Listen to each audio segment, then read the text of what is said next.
Hi, welcome to Richard Cabile YouTube channel, and for today's tutorial, I will be teaching you on how to allow notifications from apps in sleep focus on iPhone X. But first, kindly subscribe to this channel and don't forget to hit the subscribe button and the bell to notify you for the new updates.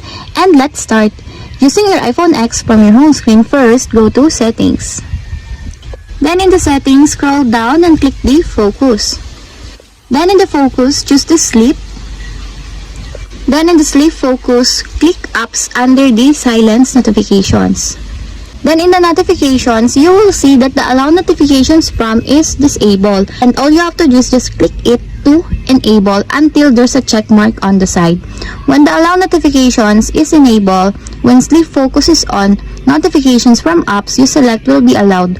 All others will be silenced and sent to Notification Center.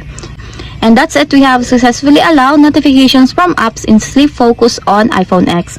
If you have a question, kindly comment down below and don't forget to hit the subscribe button and the bell to notify you for the new updates. And thank you for watching!